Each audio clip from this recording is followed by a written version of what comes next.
जय माता रानी के सभी मित्रों को। दोस्तों, बहुत सुंदर और बहुत अच्छी और बहुत रोमांचक एक स्टोरी सुना रहा हूँ आपको। और आपको ये चीज़ तो आपको समझ में आती होगी कि मेरे पास इतने लोग आए हैं मिलने के लिए, इतने लोग आते हैं, हज़ारों लोग। तो जाहिर सी बात है, कईयों के जीवन में घटनाएं भी हुई होंगी, कई तरह की रोमांचकारी या हॉरर घटनाएं भी उनके संग इंसिडेंट भी हुए होंगे। तो मैं उन्हीं को आपको बताता रहता हूँ। वो कहीं ना कहीं किसी न किसी व्यक्ति से जुड़ी होती है स्टोरी।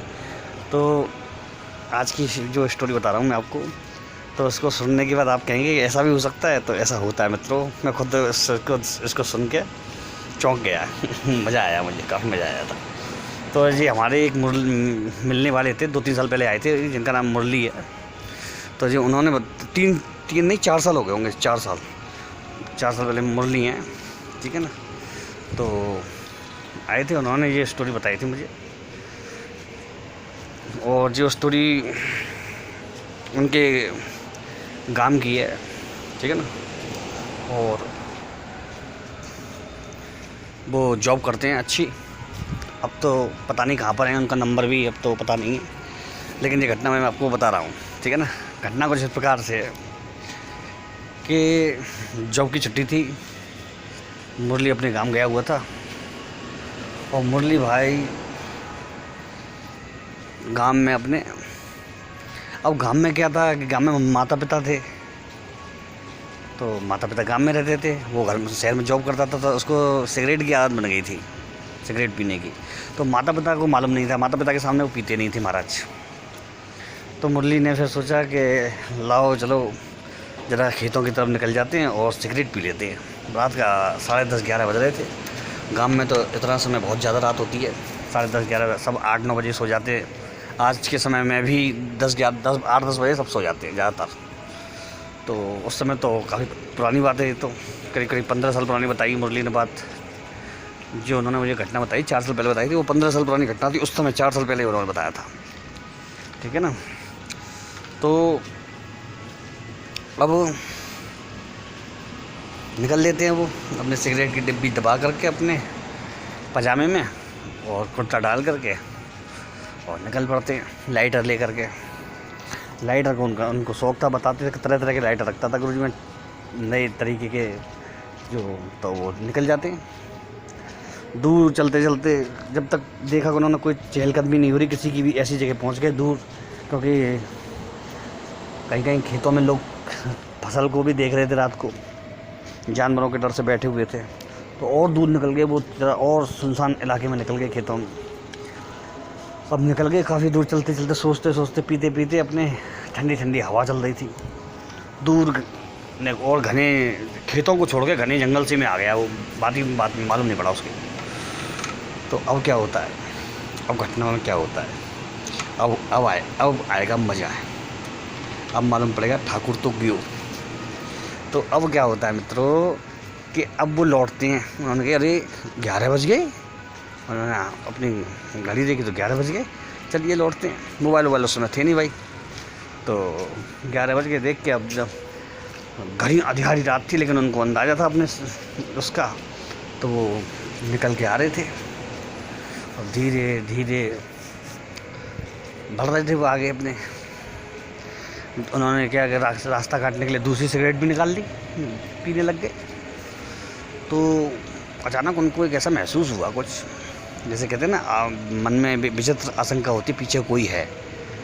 जब हम कहीं दूर अंधेरे में जा रहे होते हैं तो हमारे मन में, ये हर किसी के मन में आती है, अगर कुछ हलचल होती है पीछे तो हमको लगता है कोई है। तो ज़रा सा मन ने अंदेशा दिया पीछे कोई है। तो उन्होंने हल्की सी नज़र मारी तो दूर कहीं एक सफ़ेद साड़ी वाली कोई औरत सी दिखी, उसकी छाया सी दिखी। मुरली भाई के हाथ पर कीर्तन कर गए और मुंह पजीरी मांग गया हाथ पर कीर्तन करने लगे और मुंह पजीरी मांगने लगा। तो दोस्तों, उस समय भी उन्होंने स्टोरी बताई थी, मुझे ऐसी हंसी आई थी। तो कड़कड़ाने लगे हड्डियाँ डर के मारे, क्योंकि उनका पाला कभी पड़ा नहीं था, वो शहर में रहने लग गए थे बहुत समय से, तो गाँव की आदत और यहाँ की स्टोरियों से उनका पाला पड़ा नहीं था।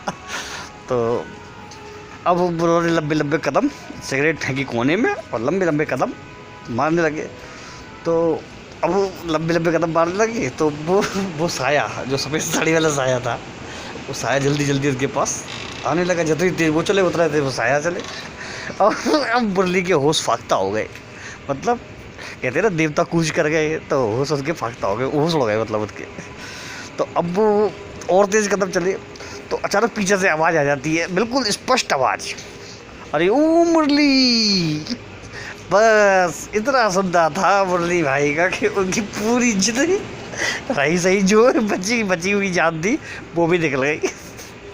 तो अब उन्होंने तेज़ कदम से दौड़ने चलने के बजाय दौड़ लगानी शुरू कर दी। और दौड़ लगाते लगाते भाई जंगलों का अभ्यास था नहीं, तो दौड़ लगाते लगाते कोई लकड़ी का वो आया बीच में, पेड़ का वो तना वगैरह, तो धड़ाम से औदे मुँह जाके गिरे ज़मीन में। अरे मर गया। अरे मुरली तुझे चोट तो नहीं लगी।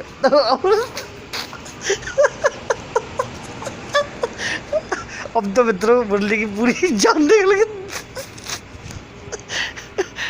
जान क्यों निकल गई? जान यूँ निकल गई कि अरे राम जी, ये भूतनी तो ये चुड़ैल तो पूछ भी रही है कि तुझे चोट तो नहीं लगी। अरे ऐसी चुड़ैल तो पहली बार सुनी है मैंने। और मुरली भाई अब भागने के बजाय धीरे धीरे चलने लग गए, क्योंकि उनके पैर में लग गई थी चोट, उनके सीधे पैर में लग गई थी चोट डंडे, वो नीचे वो तना था, तने के डंडा लगा हुआ था वहाँ पे, तो लकड़ी से मतलब। तो अब मुरली भाई लंगड़ाते लंगड़ाते धीरे धीरे चलने लगे। वो साया जल्दी जल्दी मुरली भाई के पास आने लगा। अरे मुरली रुक जा। मुरली भाई समझ गए कि आज मैं बचना मुश्किल है। अब उन्होंने हर जो चीज़ें होती हैं, हर अपने गुरु का दिया हुआ मंत्र, अपने जो उन्होंने इस विद्या में थोड़ा सीखा था, उन्होंने वो सब उन्होंने जय श्री राम जय हनुमान जी मुँह बचा लो, मंगल भवन मंगलहारी, जयंती मंगला भद्रकाली का पालनी, जय हो बगलामुखी मैया की, कोई मंत्र उस चीज़ को रोक नहीं पा रहा था, कोई मंत्र से उस चीज़ पर कोई असर नहीं पड़ रहा था। और वो रेगुलर उनके पीछे एक स्टैंड पे जल्दी जल्दी आ रही। पर मुरली ने एक चीज़ चेक की चलते चलते कि वो ज़्यादा भाग नहीं पा रही वो चीज़। मुरली जितना तेज़ चल रहा है वो चीज़ उतनी तेज़ नहीं चल पा रही, धीरे धीरे दूर जाती जा रही थी वो। मुरली तेज़ी से आगे निकल गया। इतने में गांव दिख गया उसे, सामने आ गई, रोशनी दिखने लगी, बल्ब बल्ब जलते हुए दिखने लगे मकानों के बाहर के। और जो बाहर स्ट्रीट लाइट होती है एक जगह लगी हुई थी, पीला सा बल्ब, वो दिखने लग गया। तो मुरली भाई ने सांस में सांस ली, अरे मर गया, बच गया। तो अब मुरली भाई अपने घर पहुंचने वाले होते हैं कि पीछे से आवाज़ आती है, अरे ओ मुरली। मुरली भाई ने पलट के देखा, जान निकल गई थी सुत्ती उनकी। बोलते कि हाय राम जी तो घर तक आ गई। तो मुरली भाई ने पलट के देखा तो गांव की एक चाची थी जो विधवा थी, और सफ़ेद साड़ी पहनती थी। और अब मुरली ने कहा, अरे चाची तू, अरे मुरली तू भक्काए को रहो मुँह देख के। अरे मैं क्या भाग रहा हूँ तो देख के, मैं तो भूतनी चुड़ैल देख के भाग रहा हूँ। अरे मैं ही तो तेरे पीछे पीछे आ रही बेटा। मैंने कही बात चल, मैं खेतन में गई, खेतन से लकड़ी मैं दिन में काट के रखी आई चूल्हे के लिए, तो ले भी गई मैं। तो अरे राम चाची, मैं तो मेरा तो पूरा खून सूख गया आज रात में, बीमार हो गया। तो क्या हुआ? तो उसे बताया, चाची मैं तो तुझे चुड़ैल समझ करके मैं पूरी जान लगा के भागा था कि मेरा पैर भी टूट गया है, लगता है फ्रैक्चर हो गया है। जब और भी लोग निकले आए, सब बुरी तरह से हंसने लगे मुरली के देख करके कि तेरा तो पूरा शरीर पीला पड़ गया भाई। तो उसने कही चाची चुड़ैल वर्ग के पीछे लग गई थी। तो दोस्तों मुझे इस स्टोरी को सुनकर उस समय इतनी हंसी आई। फिर ये स्टोरी मुझे आज अचानक याद आ गई बात चलते चलते, ठीक है ना। तो मैंने कहा बताता हूँ आपको भी मज़ा आएगा। तो कभी कभी ऐसा भी हो जाता है। तभी मुरली उससे सबसे बोला कि भाई जब भी मैं कहूँ मैं हनुमान चालीसा पढ़ रहा हूँ, सब चीज़ पढ़ रहा हूँ, पर ये चीज़ रुक ना रही, क्यों ना रुक रही, अब समझ में आई कि ये चीज़ होता रुके ना, भूत होता रुके ना, वो तो इंसान है और वो कौन सा मार भी आ रही है। तब जा कर के सबको मतलब समझ में आया कि ये बात है। उसके बाद से मुरली कभी बहम में नहीं पड़ा किसी भी तरीके के। और उसके बाद तो वो आराम से जाने लग गया रोज़ ऐसे ही जंगल की तरफ सिगरेट पीने। कभी उसे डर उसके बाद कभी नहीं लगा, क्योंकि वो घटना ही ऐसी हो गई कि उसने उसके हौसले खोल दिए। ठीक है ना, मज़ा आएगा आपको स्टोरी सुन के, बताना मुझे कैसी लगी। कल फिर एक स्टोरी लेके आऊँगा आपके लिए बहुत बढ़िया। जो हमारे जामात जी ने भेजी है।